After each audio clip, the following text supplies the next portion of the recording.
Welcome back to the deep dive. Today we are heading north. And when I say north, I mean the kind of north where the sun barely rises, the roads are just sheets of ice, and your car isn't just a luxury, it's basically a survival capsule. Yeah, we're going to Sweden. We are going to Sweden. It is a fascinating setting for what is, it's essentially a modern consumer thriller. The stakes are immediately higher just because of where we are on the map. It really is. We're looking at a stack of documents. Well, it's a dense PDF file, actually, titled Däck365 VS Alex. And it outlines this dispute that took place back in the winter of 2025.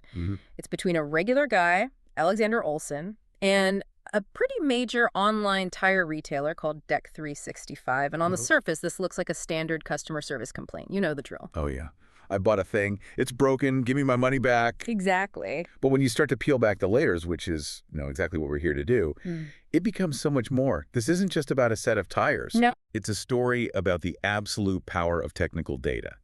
It's about that classic David versus Goliath dynamic of trying to return something to a faceless e-commerce giant. Right. And it is about the mechanics of a dispute, where one side has a script and the other side has a smoking gun. I love a good smoking gun. And in this case, the smoking gun is a piece of machinery called a Hunter Road Force Balancer. But we are getting ahead of ourselves. Let's set the scene properly. Okay. It's November 2025, Sweden. The days are short, the temperature is dropping, and the law is very, very clear. Right. In Sweden, you have the winter tire law. Between December 1st and March 31st, if there are winter conditions, snow, ice, slush, you name it, you must have winter tires on your car. It's not a suggestion. No, it is a legal mandate. If you get caught on summer tires, you're getting fined.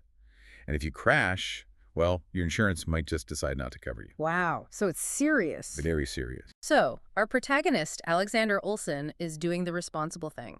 He goes online to Däck365 and he orders a set of mega wheels fitted with Michelin tires. We even have the order number 1392581. And he spent over 16,000 Swedish krona. Which is a significant chunk of change. Oh, absolutely. That's a premium purchase. He isn't buying the budget option here. He's buying safety and performance for his vehicle, which we know is a red Volvo XC60. A solid, heavy SUV. So he's expecting these wheels to be perfect. As you would. So the wheels arrive, he puts them on the Volvo, he heads out onto the road, expecting that smooth, grippy Michelin feel, and immediately... Vibration. And not just a little. Extreme vibration. And anyone who has ever driven a car with unbalanced wheels, you know that feeling. It starts in the steering wheel, just a little shimmy. But as you speed up, it turns into a violent shake. The whole chassis shudders. The passenger seat shakes visibly. It just feels unsafe. It feels like the car is falling apart around you. Exactly. And Alexander doesn't just, guess that something is wrong. He does something very smart right off the bat. Yeah, he does. He doesn't just call Däck365 and start yelling. He goes to get data. He takes the car to a third-party garage called Class's Garage in Täby Kirkby. And this is where the story gets its first really interesting twist. It's almost like something out of a movie script. He doesn't just get a regular mechanic who changes oil and filters. Yeah. He happens to run into a true expert. There's a man there named Joakim Palin.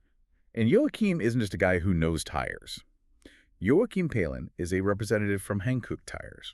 Now, you might be thinking, wait, Alexander bought Michelin tires. Why is a Hankook guy involved here?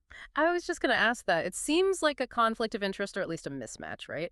Is he going to trash the Michelins just because he works for a competitor? It's a fair question, but it's likely just a coincidence of who was at that professional workshop that day, or maybe Joakim consults for the garage on more complex issues. The key here isn't the brand he works for. It's his credentials. The documents show he has over 20 years of experience as a technical chief at tire manufacturers. He's not looking at the brand on the sidewall.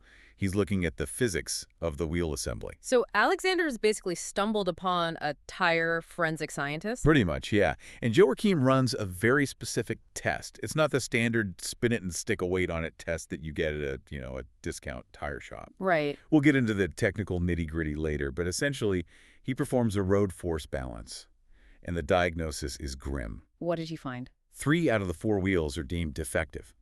Joakim suspects the center holes of the rims, the center bores, were not actually centered during manufacturing. Which is a huge manufacturing defect. You can't balance that away. If the hole isn't in the middle, the wheel is basically an oval. It's literally going to hop up and down as it rolls. Precisely. It's a geometric failure. Yeah. No amount of lead weight can fix a wheel that isn't fundamentally round. So, armed with this professional diagnosis, Alexander contacts Däck365. This is around November 5th and 6th. He explains the situation clearly. I have extreme vibrations. A professional says the wheels are bad, and he makes a very specific request. A cross delivery. Or korsleverans in Swedish. Explain what that is. It's a crucial concept in online retail disputes, especially for something essential like this. Alexander is saying, send me 4 new good wheels first. Right. When I get them, I will put them on the car so I can keep driving.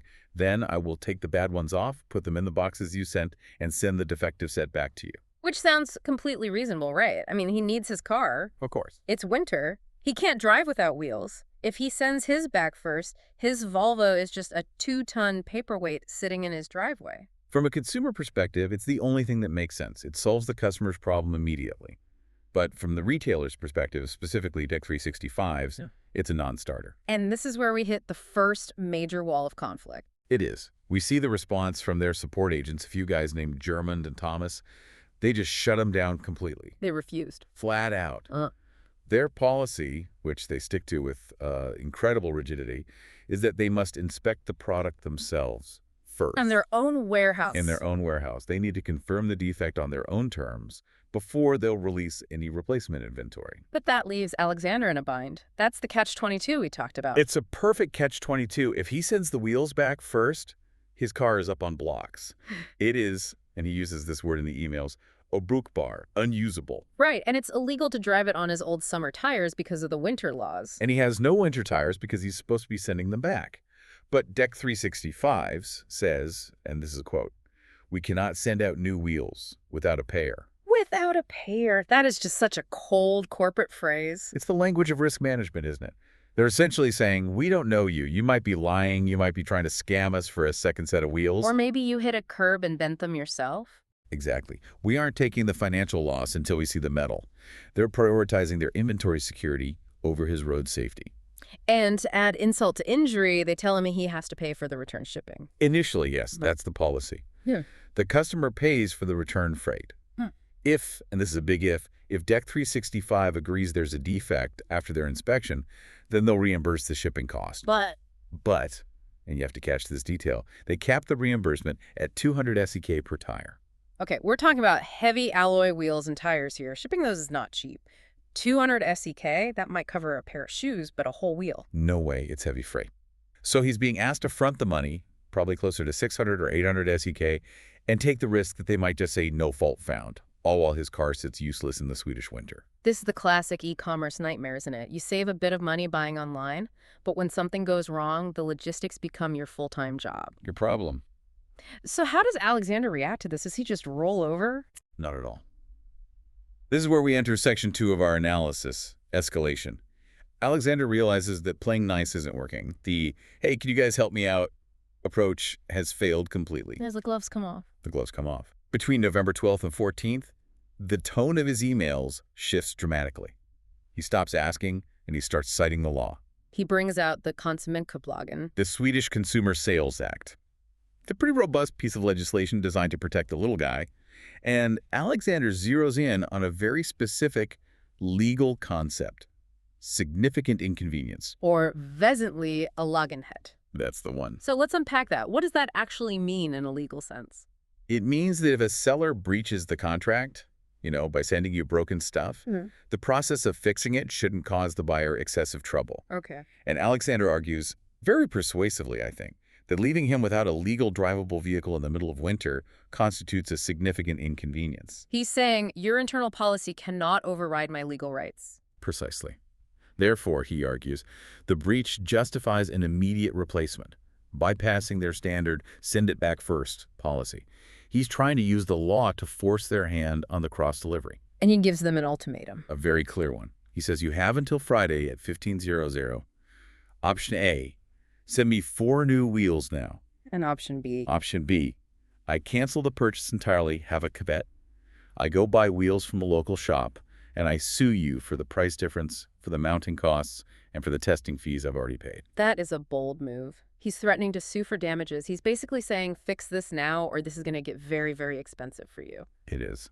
So how does Däck365 respond to a legal threat? Do they get a lawyer involved? No, they meet the immovable object with an irresistible force of bureaucracy. Of course they do. A support agent named Tobias Vaughn steps in. And honestly, reading Tobias's replies, you can just feel the copy-paste nature of it. He acknowledges the frustration, we understand, but he sticks to the script like glue. What's the killer line he uses? He says, I'm quoting here, an assessment from another workshop, unfortunately, does not replace our own product control. Wow. So in other words, we don't care what your highly qualified expert with 20 years of experience says. We only trust ourselves. That's it. It's an assertion of absolute authority. They refuse the cross delivery. They essentially call his bluff on the lawsuit. And then they send him return slips. Okay. But, and here's a sign of the chaotic communication, they only send slips for the 3 defective wheels. Wait, not the 4th one? Nope. So he's supposed to keep 1 wheel. What is he going to do with 1 wheel? Is he going to build a unicycle to get to work? It's just a complete mess. And at this point, Alexander realizes he's just hitting a brick wall. He can't force them to ship new wheels without a court order, which would take months. So he has to give in. He surrenders, at least for now. On November 18th and 19th, he agrees to send the 3 wheels back via DHL. And the confusion about that 4th wheel continues? It's almost comedic, in a really dark way. Alexander asks, do you want all 4? Because the whole batch is clearly bad. Another agent, Thomas, initially says, yes, send them all. Okay, good. Then he emails back and says, mistake by me, send in the 3 you got return slips for. So the logistical incompetence is just piling up. But Alexander, he packs up the 3 bad wheels, gets them on a pallet, and DHL takes them away, and now the waiting game begins. And this brings us to Section 3, the inspection and ultimately the denial. It is now December. Alexander has been dealing with this for a month. An entire month. That is a long time to be stressing about your car, especially in winter. It really wears you down. On December 8th, he chases them up. How is it going? Have you had a chance to check the wheels? And Thomas replies, we will look at them tomorrow. Tomorrow, and then comes the email, the one that, if you're the customer, just makes your blood boil. December 10th, 11:50 a.m. Tobias Vaughn delivers the verdict. And I'm going to quote this because it is the pivotal moment of the entire conflict. He writes, we have gone through both the tires and rims here and can unfortunately not find any fault during our own check. No fault found. No fault found. So let's just stop and think about what this implies. Alexander felt the car shaking violently. A third-party professional, an expert in the field, felt the car shaking and then measured the defect with specialized equipment. Right. But the retailer, after their own check, says, nope, looks good to us. It is a form of corporate gaslighting. They are effectively telling the customer, you are wrong, your expert is wrong, the vibrations are all in your head, or maybe your car is broken. It shifts the blame entirely back onto Alexander. So what options do they give him at this point? They offer him 2 terrible choices. Option 1. Däck365 can send the gear to their suppliers for a deeper fabrication control. Which means more waiting. Weeks more waiting, probably, while the wheels get shipped back to the factory in some other country.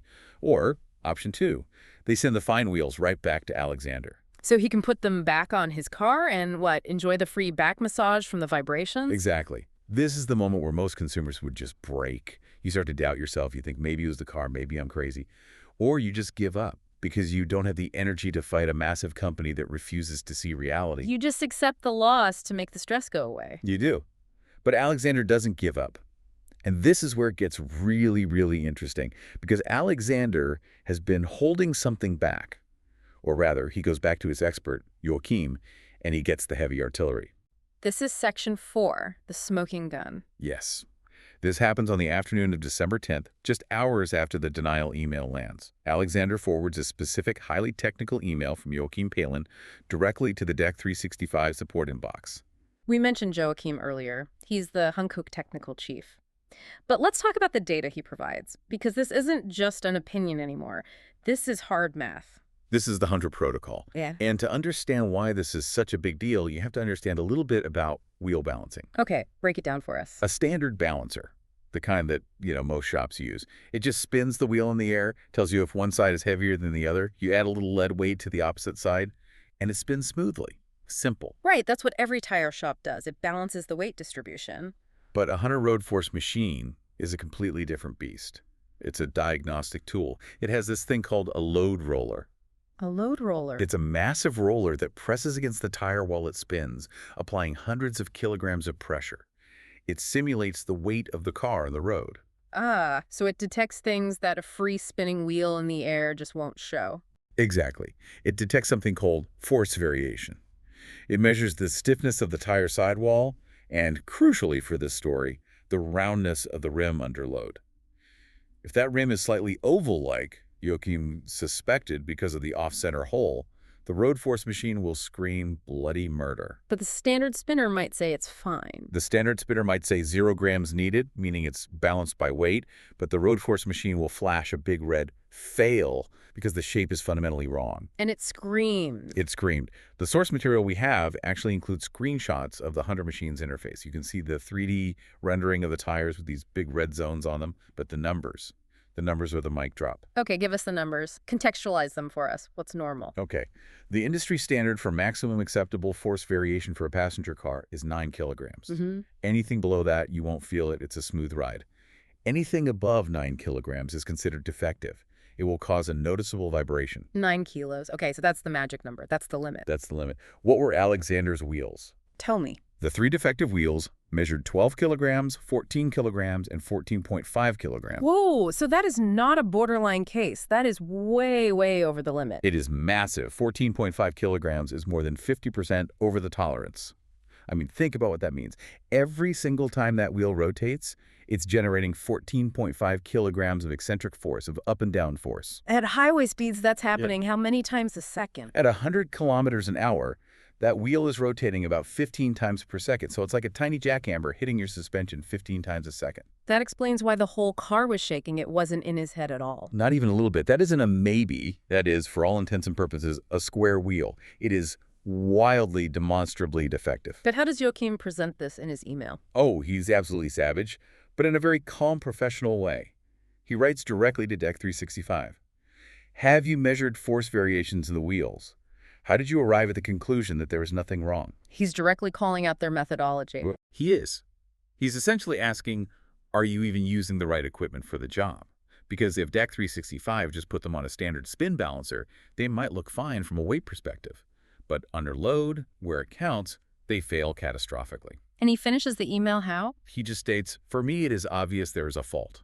And then he signs off with his credentials, 20 years of experience, technical chief at 2 major tire manufacturers. It's the ultimate appeal to authority, but it's one that's backed by completely irrefutable data. Absolutely. So Alexander forwards this to Däck365, and he basically says that your internal control missed these extreme deviations is remarkable. Remarkable is a very polite, very Swedish way of saying completely incompetent. It absolutely is. He lists the defects one by one. Right front 14.0, left rear 12.0, right rear 14.5. He just demolishes their no-fault found verdict in a single email. He proves, beyond any doubt, that their internal check was either lazy, broken, or simply inadequate for the problem at hand. So, faced with this overwhelming, undeniable evidence, what happens next? The retailer has been caught red-handed. We're moving into Section 5, the final standoff. We are. It's December 12th. Alexander is done playing games. He's not interested in replacements anymore? Not at all. I mean, remember, he's been without these wheels for over a month now. He tells them in no uncertain terms that he has already bought new wheels elsewhere just to keep his car legally on the road. He is done with Däck365. He doesn't want their product anymore. He switches to full refund mode. Yes, he demands a full cancellation of the purchase Havoc Cuppet. He wants the full 16,620 SEK back, but he also wants reimbursement for his expenses. Right, that 600 SEK shipping cost he had to pay up front. He wants that back. And he wants a prepaid return slip for the 4th wheel, which is still sitting in his garage this whole time. And his argument is pretty solid. Since 75% of the batch is proven to be trash, the whole set is useless. You can't just drive on one matching wheel. Exactly. And then, what do you think they do? They apologize profusely and send the money. Radio silence. Silence. Even after the Hunter report. For a few days, yes. The expert, Joakim, even confirms on December 12th that Däck365 hasn't replied to his technical email either. They're just ghosting the expert who proved them wrong. It seems like they're in a corner trying to figure out how to respond without admitting fault. So Alexander has to force the issue again. He plays his final card. On December 16th, he emails them and says he has filed a claim with his bank, a court reclamation. The chargeback, the nuclear option in retail disputes. It really is. Why is that the nuclear option? What does it do? Well, retailers absolutely hate chargebacks. It hurts their standing with payment processors like Visa and MasterCard. If you get too many of them, your processing fees go up, or, in extreme cases, you can even lose your ability to process credit cards at all. Wow. Plus, the bank usually sides with the customer if there's a strong paper trail of documentation, which Alexander clearly has. It's a signal that communication has failed and the merchant is acting in bad faith. And lo and behold, does that wake them up? It works like a charm. The very next day, December 17th, a new character enters the chat. A man named Stein Gretarsson. Stein. Does that sound like a manager? It implies a higher level of authority. Someone has stepped in to clean up the mess. And Stein writes what I like to call a corporate non-apology. Oh, I love those. Let's hear it. Stein starts by maintaining that their normal process is correct. He writes, "Our normal handling is to be given the opportunity to examine the product." He is doubling down on the very policy that failed them and failed Alexander. He refuses to admit their inspection was wrong. So he doesn't say, sorry, we missed the glaringly obvious defect. Not a chance. Ugh. Then comes the pivot. He says they are accepting the cancellation to avoid a drawn-out dispute, and because trust and a continued remedy process is lacking. Trust is lacking. Yeah. Yeah, because you said the broken wheels were perfectly fine. That is some incredible corporate spin right there. Isn't it? He frames it as them being gracious, as them doing Alexander a favor to end the argument, rather than them being proven wrong by data. He's saying, we are tired of arguing with you, so here is your money. But they do concede. They agree to the refund. They do. They agree to refund the full order sum of 16,620 SEK. But there's a catch, isn't there? I feel like there's always a catch. There is. Alexander gets his money back for the wheels, but Stein explicitly refuses to pay for substitute purchases or other consequential costs. So the money Alexander paid to Klaas's garage for the expert diagnosis, the very diagnosis that won him the case. Gone. He has to eat that cost. The weeks of his time and stress. Gone. Worth nothing. What about the initial return shipping for the first 3 wheels that he paid for? That's a bit of a gray area in the email, but Stein's wording is refund the order sum. Usually that means the price of the goods. Alexander explicitly asked for the 600 SEK return shipping reimbursement, but Stein's email neatly sidesteps that. It seems very likely Alexander had to eat the cost of the troubleshooting and that initial shipping. So he wins the battle, but he ends up paying a kind of war tax for the trouble. Precisely. On December 18th, Alexander confirms that DHL is picking up the last wheel and the bolts. And the saga finally ends. He gets his 16,000 krona back, but he is out the cost of the very expert who saved him from being stuck with defective, dangerous wheels. So what does this all mean? Let's zoom out. We've just spent a good amount of time in the weeds of a Swedish tire dispute. Why does this story matter to our listener who might not even own a car or lives in, Southern California? I think there are 3 huge takeaways here that apply to almost any interaction you have with a modern corporation. The first is about the reality of internal checks. Right. We trust brands when they say we inspected it. We have this image of a lab with guys in white coats and precision instruments. But in reality, Däck365's inspection was likely a guy in a cold warehouse doing a quick visual check or maybe a spin on a basic machine. It wasn't malicious, necessarily, but it was completely inadequate for the problem. They were checking for obvious damage, not for hidden geometric flaws. it's the difference between asking, is it round, and asking, is it round when a 2-ton Volvo is sitting on it at 100 kilometers an hour? Exactly. And that leads to the second point. Without independent verification, without Joakim and his Hunter machine, Alexander would have lost. He would have been stuck with shaking wheels, and the company would have had a report in their system proving that he was wrong. That's the scariest part. So that's the second takeaway, the power of independent verification. In this digital age, you just cannot rely on the seller to police themselves. Their incentives are aligned with keeping your money, not with finding the fault in their product. Data is leverage. I feel a vibration is an opinion. It's subjective. This wheel has 14.5 kilograms of road force variation is an objective fact. Facts win arguments. If Alexander hadn't gone to that third-party garage and paid for that expert report, he would just be another complaining customer in their system. And the third point. It's about consumer rights versus practicality. Alexander cited the law correctly. He was 100% legally in the right. But the process, ship it back, wait for an inspection, argue about the result, get denied, find an expert, prove your case, wait for a refund that took 6 weeks. And tires aren't a luxury item. They're a necessity. You can't just pause your life for 6 weeks. Right. The law protects your wallet, eventually, but it doesn't protect your time or your convenience. The system assumes you can just put your life on hold while the retailer figures things out. But you can't pause driving to work in the winter. Alexander had to go out and spend more money on another set of wheels just to survive while this was all being sorted out. It really highlights the friction of e-commerce. We buy online because it's supposed to be easy, it's one click. But when it breaks, the friction is 10 times worse than just going to a local shop where you can look the owner in the eye and say, hey, this thing you sold me is broken. Alexander won. But he spent weeks stressed out. He had to float 16,000 krona. He dealt with DHL logistics. He argued with strangers over email. It's a Pyrrhic victory. He got his money back, but he lost his peace of mind and his time. It makes you wonder, in this age of instant delivery and one-click buying, does the right of return actually function as a proper safety net? Or is it just a bureaucratic maze that's almost designed to wear you down until you just give up? That is a great question. Alexander navigated the maze because he was stubborn, he was articulate, and most importantly, he had a technical expert in his corner with hard data. Most people would have just hit that first brick wall and stopped. And that is the really scary part. How many people out there are driving around on shaking, unsafe wheels because a support agent named Tobias sent them an email saying, we checked it and it's fine? Probably more than any of us want to know. Well, that's a terrifying thought to leave you with. Next time your car shakes, maybe don't just take the shop's word for it. Go find yourself a Joko. And ask for the road force numbers. Always ask for the numbers. Thanks for listening to this deep dive. Drive safe out there. Goodbye.